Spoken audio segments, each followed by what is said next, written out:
for those who are not able to attend. So just wanna.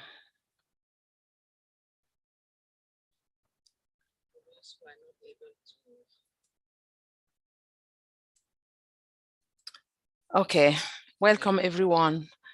My name is Agam Bianda. I'm the Community Engagement Manager here at Manna Food Center. I'm not alone here. We have a lot of teammates on this call, like Sierra, like Priya, like Anne Rose, and Cynthia, who is our food education manager, will probably be joining us later because she will be sharing what we are doing here about food education. For those who are new here, Break and Break is a monthly conversation that we hold every last Wednesday of the month from 12 to 1 p.m. It's a safe space which gives us an opportunity to talk about food security with food providers, with individuals like Catherine, with community members, with staff, to just dip into the root causes of food insecurity and find solutions together. As we usually say, solutions begin with conversations. Last month, we started a discussion on what food education means to us and how we can address food insecurity through education. And we realized that many of us were very interested on that topic. That's why we decided to continue the conversation this month. And today we are going to talk about what food education means to us and the role that it plays in building a healthy community. But before we start it, I would like us to share one new or good thing that we are having in our life since the last month's session. Like a community sharing. So anyone can start. Any new thing, any good thing that we want to share here, please. Yes, Catherine. Since I was late, I'll start. I was able to see some of my family, including my older daughter, who I haven't seen since last June, for the Passover holiday. Speaking of food, it's just was wonderful. Yeah, I know. Family time is always nice. Thank you for sharing that. Who would like to go next?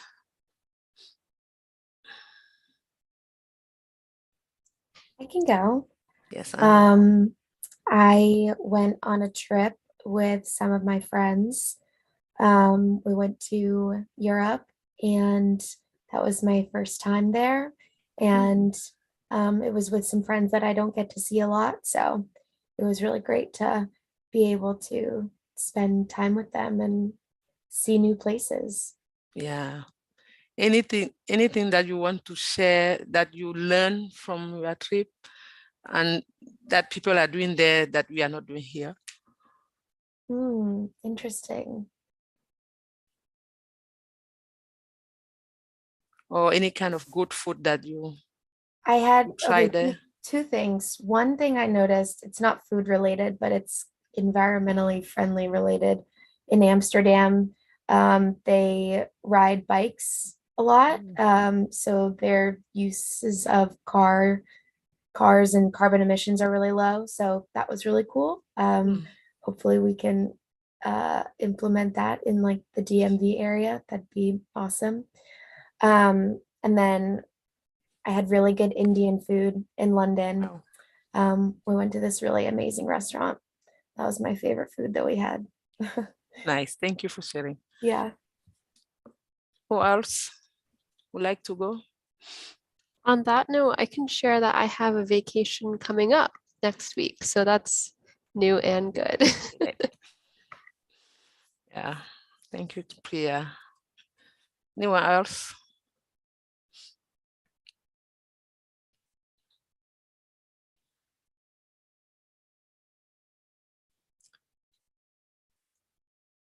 Okay, so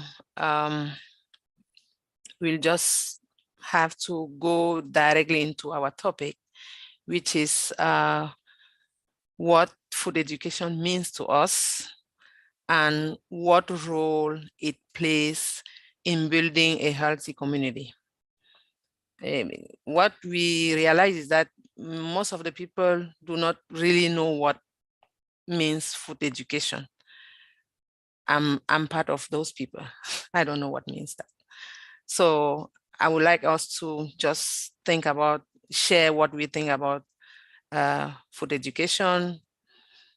And from there, we will continue the conversation. Anyone can just jump in and share what they understand by food education.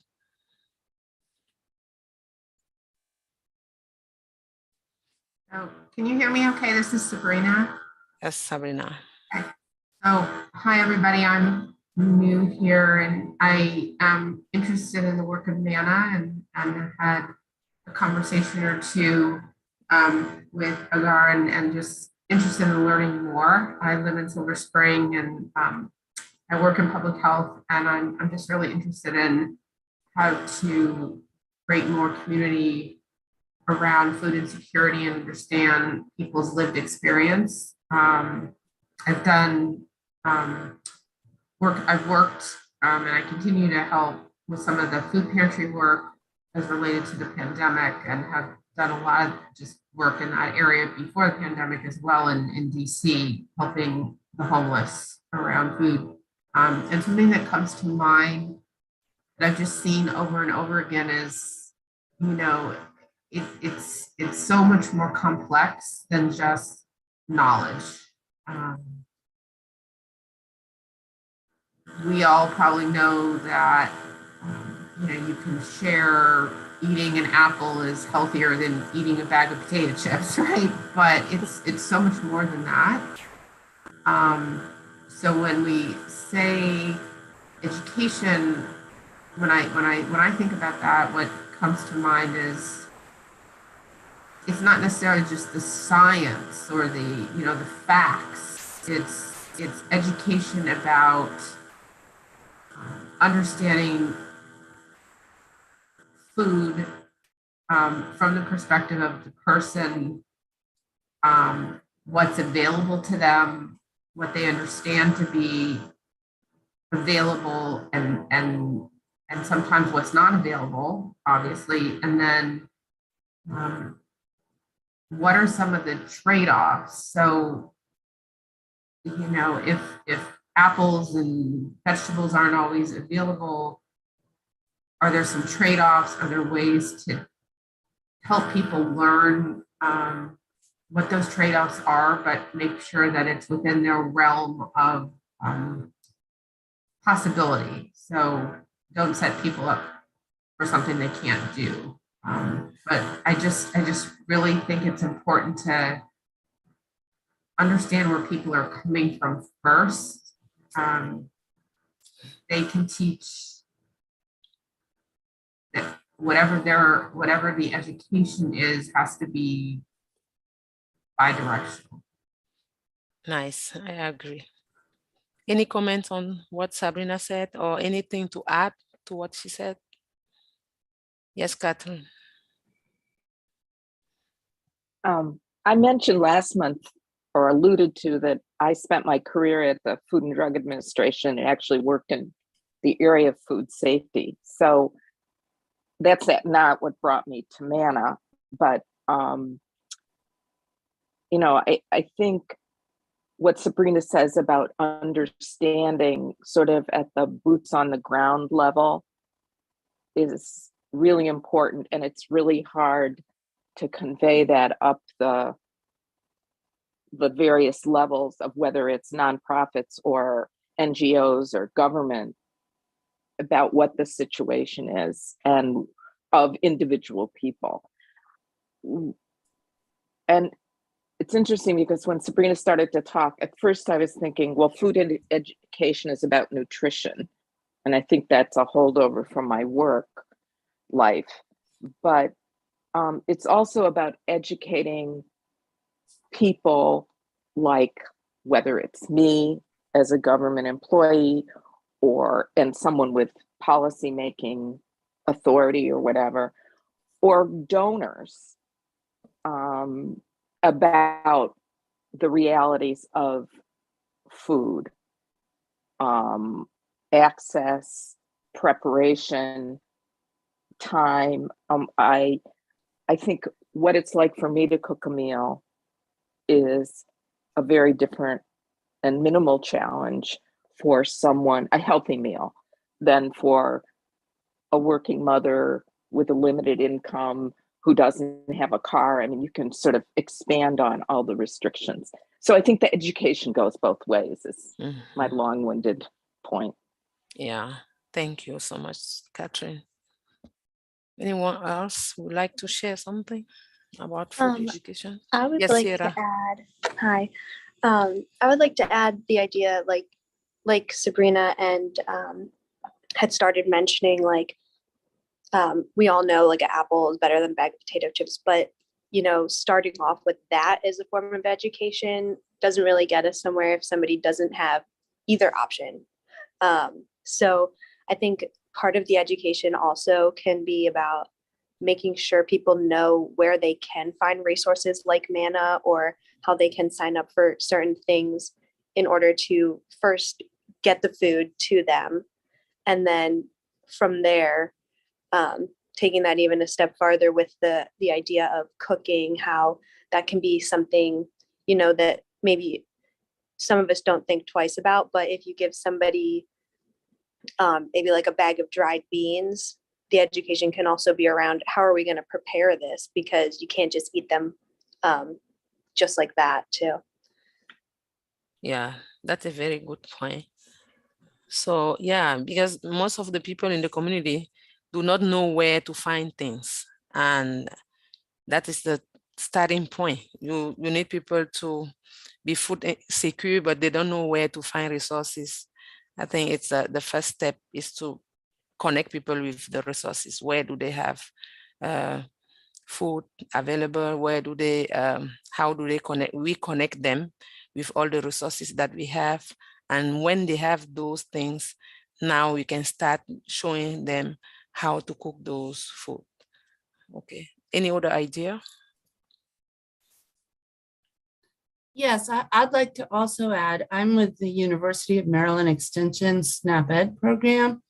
And we, nice to be here. We work in the community. In particular, we work with a lot of schools and farmers markets.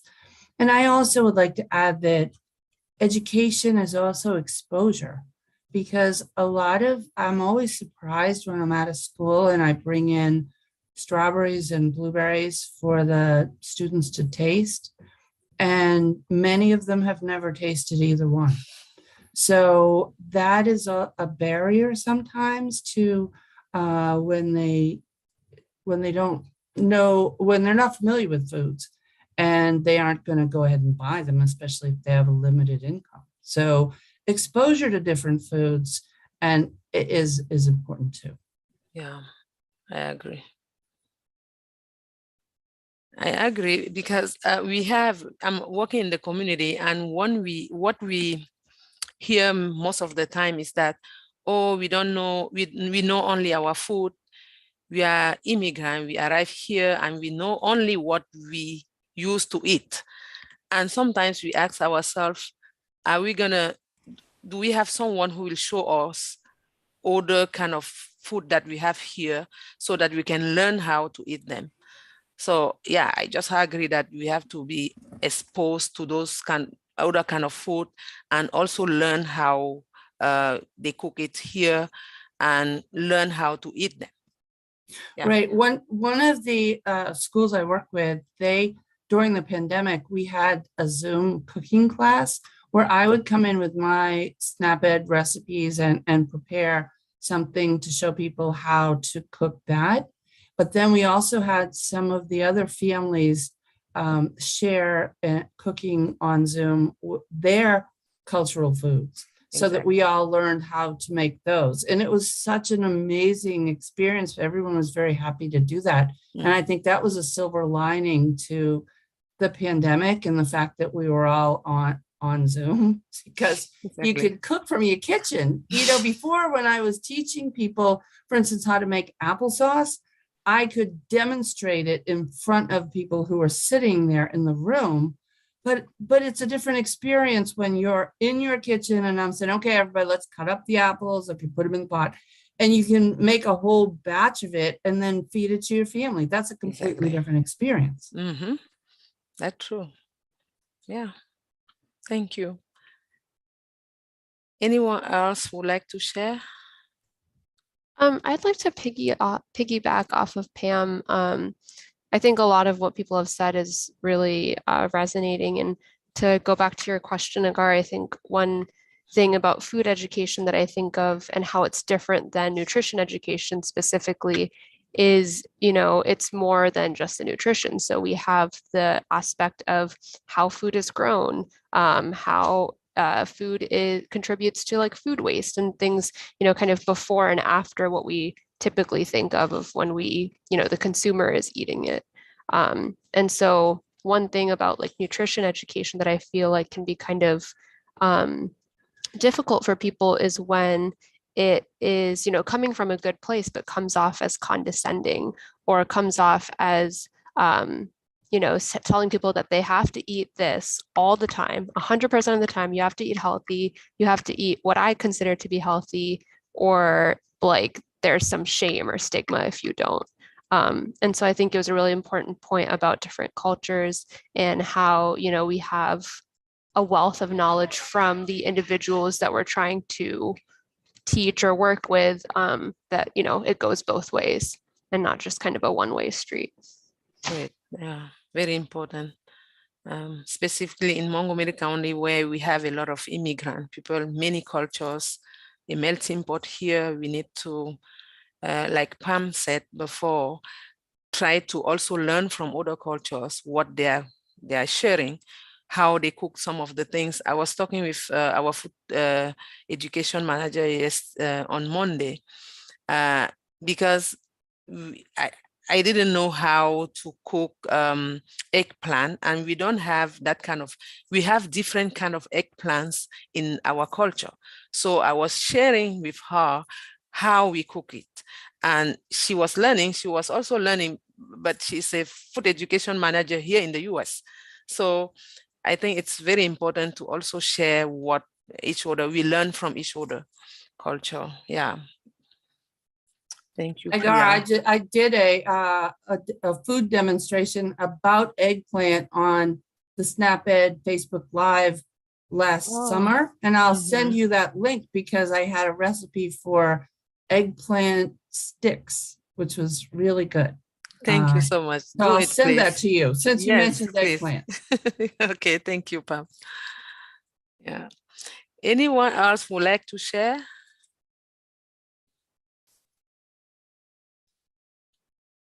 So I just realized that there is a difference between food education and nutrition education from what we are sharing here.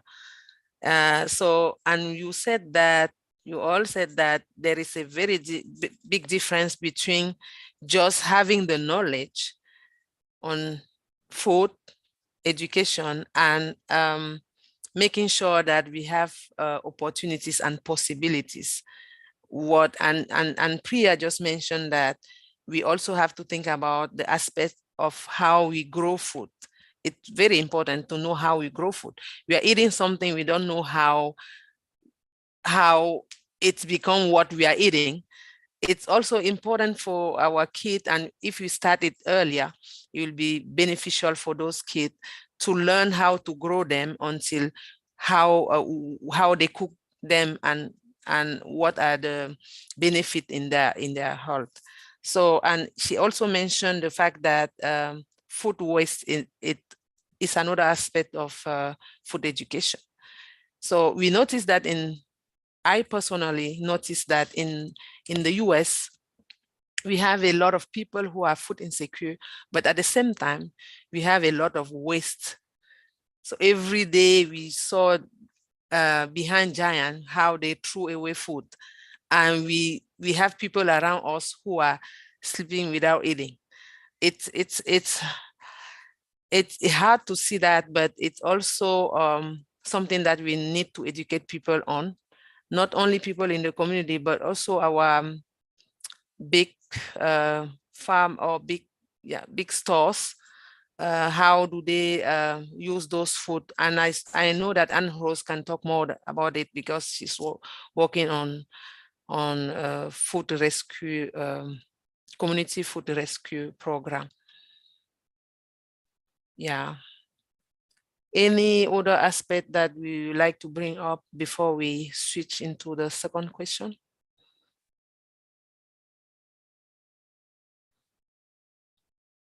Okay, so the next question I would like to ask here is what role does food education? We already respond to that question when we were responding to the first question, but I would like to ask it again. What role does food education play in building a healthy community?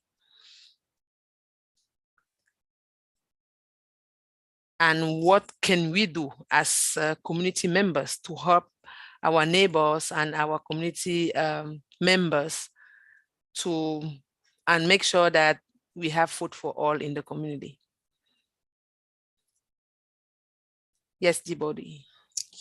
I think with all that has been said, in the community, we have to develop a relationship with the people. Without that human relationship, there's not going to be trust that I want to eat your food. And if we educate our people to know that though you are not from this culture, but this is something you can eat. Take, for example, Anna Rose went to UK, went to Europe, and went and ate Indian food and liked it. How did she do that? Because she felt adventurous and developed the desire to eat that food and see how it works. So if we grow our community to develop the like, they will definitely will enjoy it. So that's my small point. Yeah, it's really, really important to mention that because sometimes we feel that many food providers are having only transactional relationship with us. Just distributing food, you come there, you pick up your food and you go back. But here at Manna, we have our food education program, and we also have our community engagement program where we make sure that we have direct interactions with people in the community to make sure that they understand what they are eating, and we offer another options, not just what we are distributing here, but also a small program which connect people with their culturally appropriate food. And yeah, and we have markets here at Old Columbia Pike where people can just come and shop, make their own choice. But we need to make sure that many food providers are working to provide that opportunities to our community members. Yeah. So I guess adding to this question, I think something that comes to mind is, since, if we put the person at the center, right? It's always person-centered, and food is a basic necessity of life. But then you quickly start to see the social circles and the family circles and the community circles, and it's all interrelated. And so if we may all have been in those circumstances where it's like, you bring food to a meeting, or you bring food to a church or synagogue or mosque event as appropriate, or that attracts people in the door, but that's just the beginning. And so what I have sometimes seen work is food can be an entry, but then you've got an opportunity to connect with people about other things that are important to them in their life, whether that be about healthcare or about, you know, the need for other social services or the need for housing or the need for, so food by itself is sometimes what's the most important need. Of course, it certainly does take priority, but it's often not the only need. And I think sometimes if we have a more broader view of its food connected to 3 or 4 or 5 things, we're seeing the whole person in their life, in their community, and how food just may be the most visible thing, but there's really all these other things. And how do we build those bridges and partnerships in a community to those other things? I know with I'll give an example, the food pantry that I've been volunteering with since the pandemic at this church, you know, they give out, you know, there's the food bags, right? But then there's, you know, a flyer in the bag about where to get your COVID shot. We did that for a while. So it's saying, you know, you trust us for this, you come here for this. We also want you, we care about you. We want you to think about this too. Or, you know, did you know that here's a coupon for something else? So I guess what I'm trying to say is how to use the food piece of this as a connector to other things that are important to people. Even if they're not coming with that need in mind, if we're aware of it, maybe there's ways we can help bridge those additional needs. Yeah, thank you so much, Sabrina. And yeah, food as a connector. And I know at Manna, for example, we are trying to do that because we are working with low-income families. And what you said is so important. We see how those issues are intersect. So people who are food insecure are also having problem of housing. They are also having problem of healthcare. They have so many problems that what we are trying to do here is also to work in partnership with many other organizations in the community and have the necessary information that we can share with our participants here who are coming to pick up food, so that they know that if I need information about rental assistance, this is the phone number that I can call. They are not just coming here to pick up their food. They also have some information. And we have our training room here, which is available for other community-based organizations. Right now, we have a partner there called Digital Bridge, who is holding a training for community members who need technology literacy. So they will start the course tomorrow. And in that way, we are trying to connect all our community members to the resources that we need, because we know that they are not, they have other kind of issues like housing, as we said. So that is a very good point. And I think when people know that they are not just connecting to one thing that you are working on as a food provider, then they will trust you because they know that you connect them with other resources available in the community. Yeah, that was a very good point. Another idea? I was going to say, I think also the way that we approach like food assistance providers and the language we use around providing services is important too, because we want it to be collaborative and we want people to trust us to tell us what they need and what their choices are and what fits, you know, their lifestyle and their nutrition habits, because not every body or family or culture is the same. So nutrition habits for one community might be completely different for another. And I think as community members that are trying to collaborate and find solutions for these issues, it's important to come at it from a collaborative point of view rather than I forget who said the word transaction earlier, but yeah, coming at it from a point of being collaborative community members instead of, saying, okay, I'm providing a service to you, and this is kind of like a hierarchical system.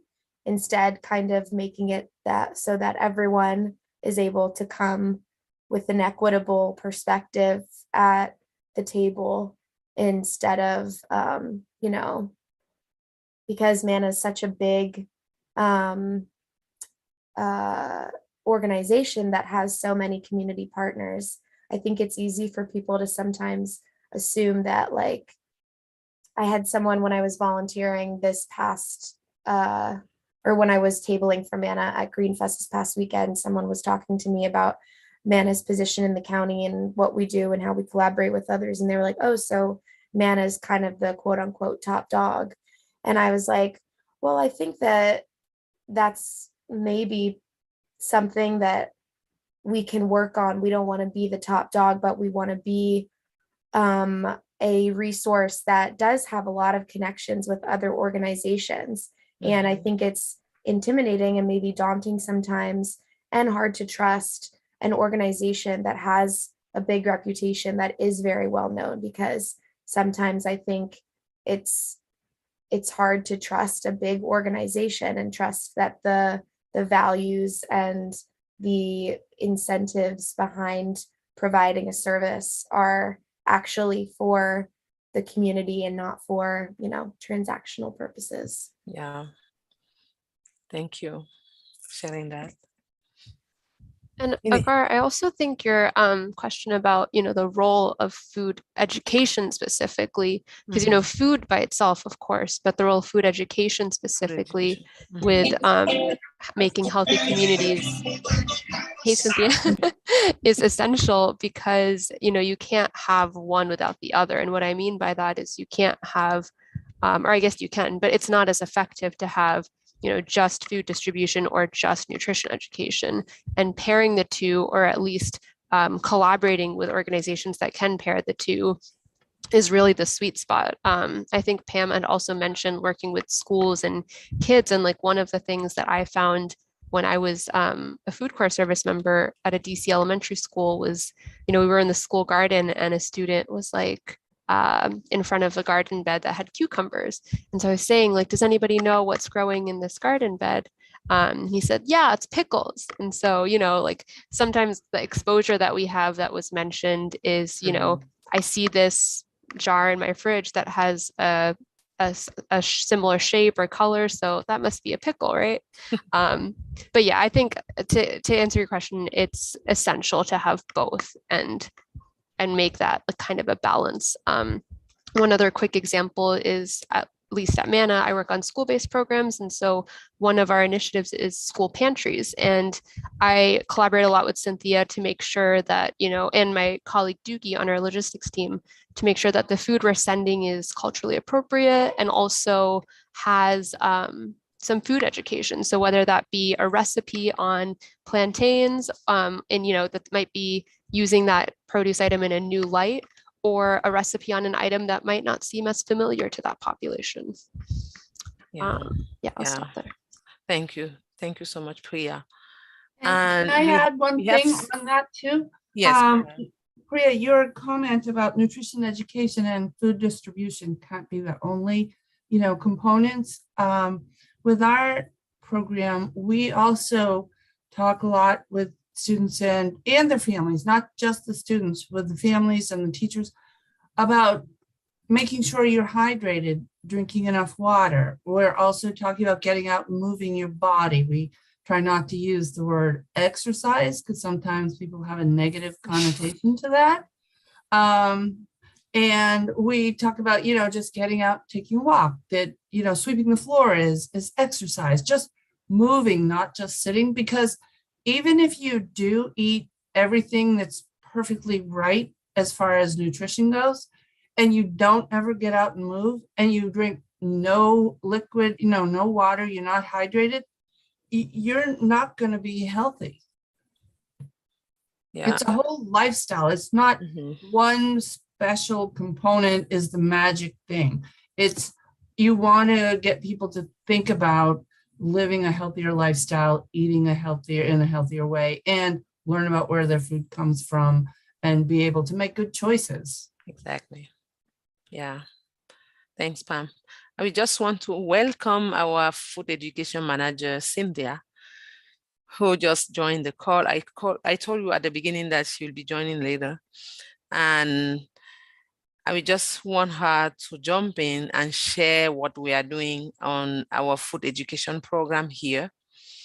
We already share a lot of things about the difference between nutrition education and food education.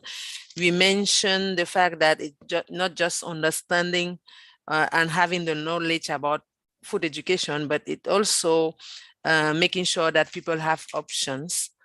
We also talk about some aspect of food education as how we grow food, how we educate people and to not wasting food. We also mentioned the fact that food is a connector. So people do not only have issue with food, so people do not only have problem of food, they also have problem of housing, healthcare, and many other things. So we were mentioning that we have to work collaboratively to make sure that people, even if they are eating healthy food, they can also move to make sure that they keep themselves healthy.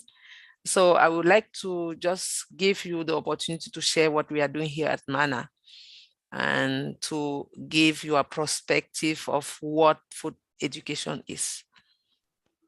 Thank you. Can you hear me? Yes. Okay, cool. Yeah, no, thank you. I appreciate the conversation. This is a very important conversation to me. And along with what I kind of just heard from you, Agar, but also from Priya and from Pam, I think so much about food education is making it practical.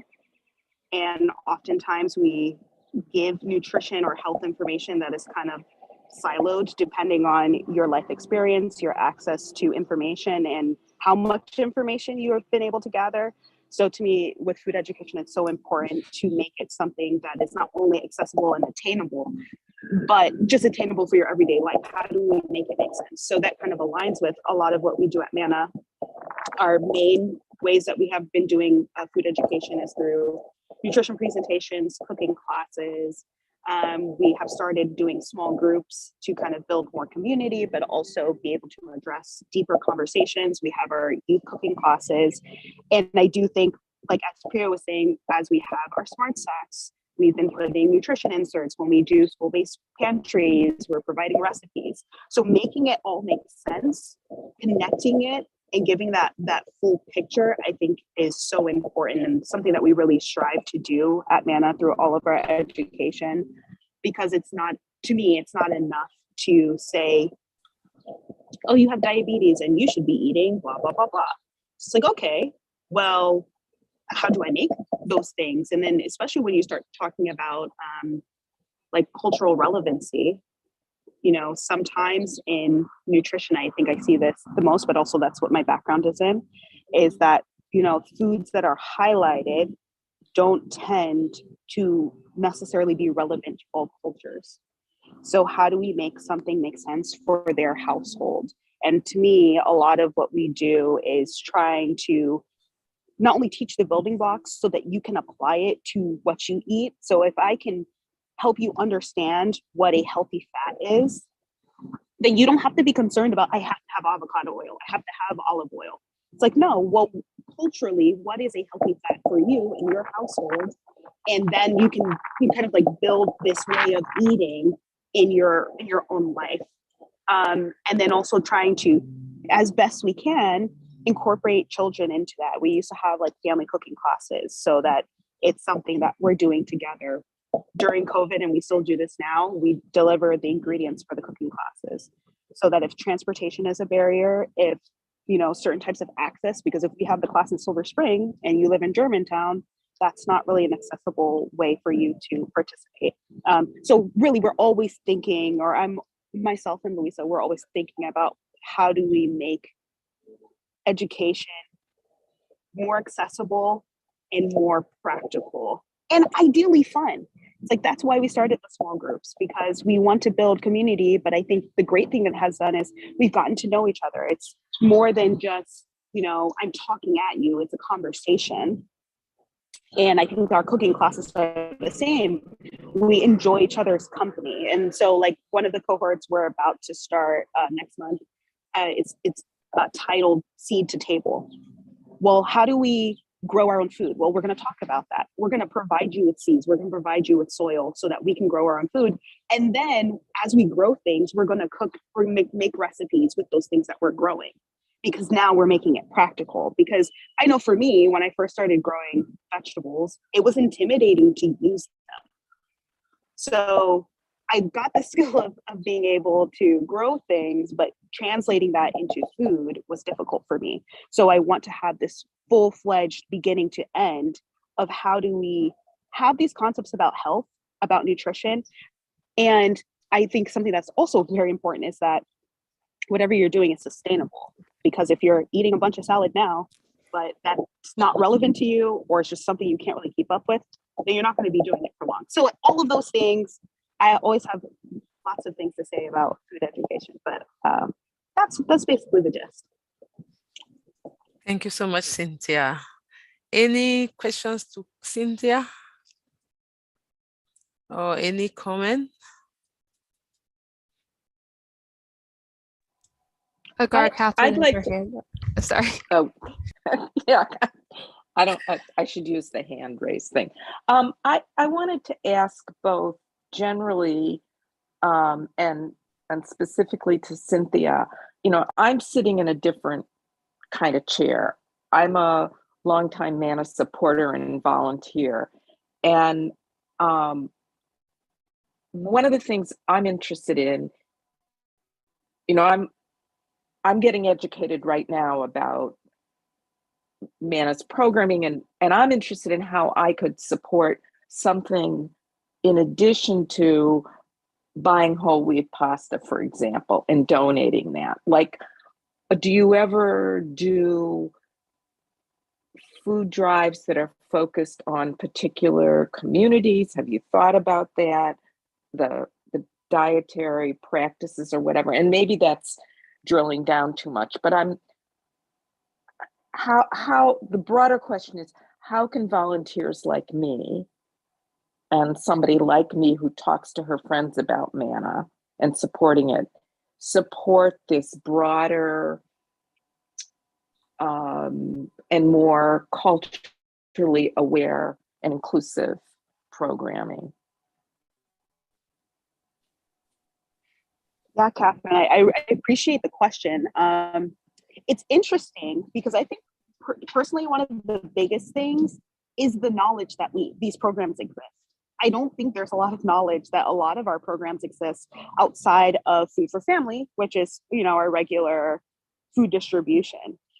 And I think with more attention to a lot of our programs, there is more desire to see growth, which I think would then add to, yeah, like, could we do donations specifically for food education? I don't think we're currently at a point. It's not large enough that we really need it, if I'm going to be honest. But another way that we sometimes have people volunteer, but once again, it's not huge, is like for cooking classes where we use the bus. Sometimes we'll have people volunteer with us, whether it's with Manny, with youth, or if it's with our adult cooking classes. I've had volunteers do wellness presentations with us. So those are small ways, but in terms of like specific donating opportunities and anything like that, honestly, our program, because in my opinion, the lack of highlight or knowledge, I should say, in the Manna sphere that we even have it, honestly, I have a difficult time connecting with participants. So figuring out how to make people more knowledgeable that it exists, I think will open more opportunities for other ways to, as a Manna supporter, donate time, donate finances, donate food, those types of things. I have some ideas, and I won't take up the time here. I'll get in touch with you by email. I'll try to, I assume I can find you on the website. Yeah, or my email is just cynthia@mannafood.org. Thank you, Cynthia. Pam, take it away, and after you, Priya will go for it. I just wanted to piggyback on Cynthia's comment about community around food, because one thing I've noticed when as far as, getting people to try new foods or change their habits with what they're eating, a safe space to experiment is always important. And that's what in our classrooms, when my students are in the classroom, they're in a safe space. And when I come in, they know me. And when I introduce something new, they usually are pretty receptive because we've created that kind of an environment where they feel safe trying it. They know that for the most part, the things that I bring in for them to try, they like. And so it's a win-win. And the same thing, when we have adult cooking classes too. So I think that that's another aspect of it. It's sometimes we miss that personal connection where people can get together and learn from each other and learn about the foods and create a community. The community aspect is so important. Mm-hmm. Yeah, thank you. Thank you. Can I make a comment off of that, Agar? Yes. Really quickly? Mm-hmm. I mean, I 100% agree. And I appreciate you highlighting that, Pam. And I think creating that familiarity of people by itself and of information can make such a difference in somebody's experience with food. We enjoy the food we do because a lot of times it's food we grew up with. We're familiar with it. We have certain experiences with it. And if we can create that in the realm of food education, in addition to something else we're doing is we have these one-on-one. So I'm a licensed nutritionist, and we have some interns that come in from Maryland University of Integrative Health, and we meet one-on-one because going back to just health is so much more than I'm going to provide you with a cooking class. How do we provide individual information about somebody's own their personal life experience with food or what have you? So building that connection on a personal level, but also to exactly what you said, creating the safe space to say, hey, if you don't like it, that's okay. You don't have to like everything. It's the opportunity to experience it.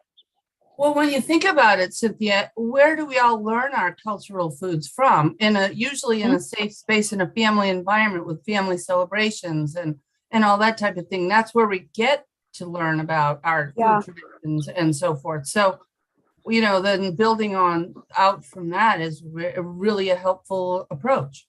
100% agree. Yep.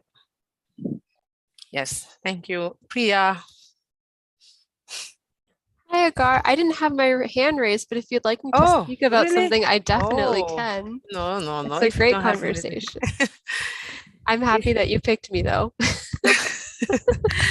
So we have only 4 minutes left, and I would like to take this opportunity to just ask us what action we can take in our community, because we said at the beginning that we need to support our neighbors and build these trust relationships.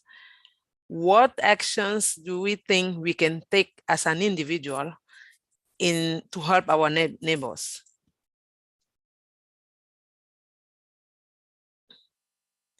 Maybe I can start. Yes, I would just like to share my personal experience, because I'm living in Montgomery County since 5 years now. But before I joined Manna, I wasn't aware about all the resources that we have in the county. Honestly, I didn't know about Manna. I didn't know about many things, many resources that we have. But when I joined, I was aware of where we can find information about how to apply to SNAP, how to apply for rental assistance, how to apply for first home buyers, things like that. And what I commit to do is to also share that information around me. I know a lot of people around me who are not speaking English and not aware of those kind of information. So what I continue to do is to connect them with those resources and to let them know that they can have access to those information no matter which language they are speaking. So yes, that's my commitment, and I continue to do that. Yes, Zandra. Yeah, I think going on with that, it's also really important to have an avenue to share that information. So I think when you're entering in a community, learning how you can first get involved with that community, find your community gardens, find your community centers, find community volunteer things, and then go to those events with the knowledge that you have to be able to share it. So be like, oh, I'm now have access to this urban garden. Let me also talk to folks about like these cool recipes that I'm learning and these other resources that I know about as well. So I think making sure first and foremost you're getting involved in all the ways that you can with your community and building those relationships. Absolutely. Thank you for sharing that. Any other idea? I think one thing is that I want to highlight that I think Jabordi said earlier was about trust. And I think I want to work a little bit more. It's something I've been already working on, but I think it's a never ending journey, is building that trust with the the people that you're working with in the community. And so one, I think I can't remember who said it when Cynthia was speaking with somebody about the students know you, so they're more open to trying the food. But if a stranger walks up to you and says, here, eat this is good for you, nobody's gonna eat. Like, I don't think we would like that or want that. So having that relationship building and that trust building, I think, was a really important point that was mentioned by Jabordi earlier that I just wanted to highlight. Exactly. Thanks. Any last comment?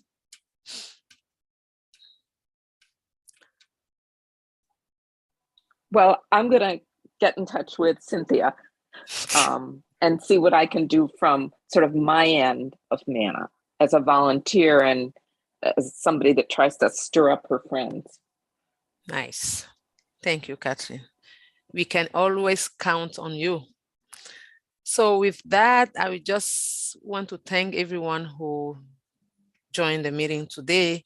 Jabordi, Sierra, Priya, Catherine, Anna Rose, Cynthia, Pam, Zandra, thank you so much for coming. And our next meeting will be on May 25th from 12 p.m. to 1 p.m., 1 hour. Thank you so much for coming. Bye-bye. Thank you, Agar. Thank you. Bye. Thank you. Thank you.